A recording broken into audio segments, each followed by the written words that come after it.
Ừ. nhớ rằng là nó phải sống lẽ thế từ của nó bắt phải sống lẽ theo Gì nhá cơ đó.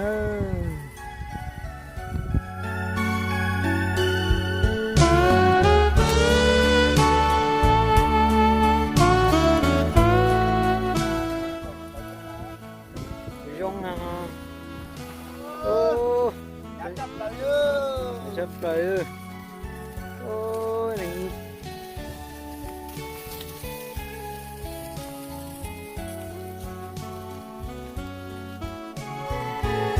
Vì cha bình gió nhỏ trâu lú xia kê lú từ bao hay tiền lú chỉ tàu vì nhà nhỏ nhia lần nhỏ khó lú lò ua cha đây xia từ bao lý thân gió chia trâu lú xia chỉ lo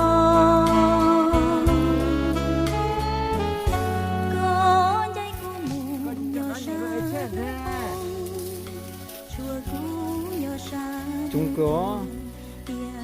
cho lúa mua rau xó à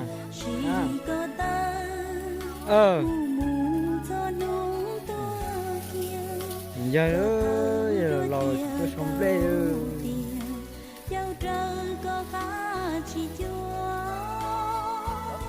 cho tụi nó chứ chính là cho cứ cho con nhà mà cho sau với cái bao cho con nhà mà cho chính mà cứ xưa ở đây là chơi cái tôi chua cho nó chấn luôn là hả nó chỉ cú cho chua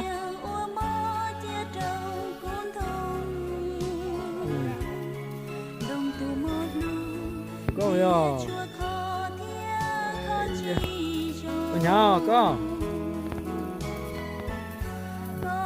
con nhỏ con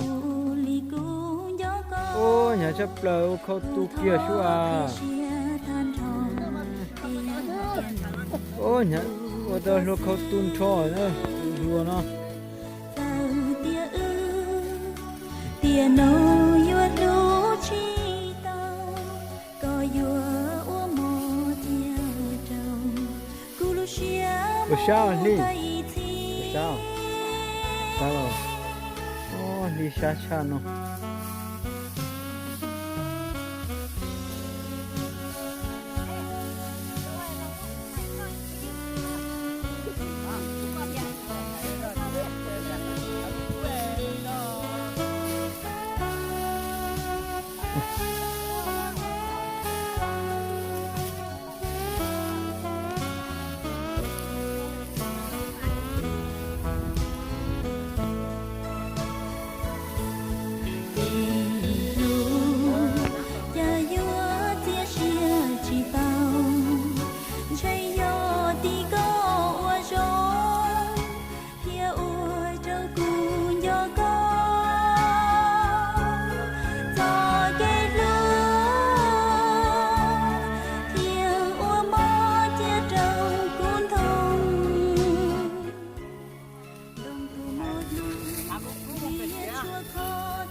Your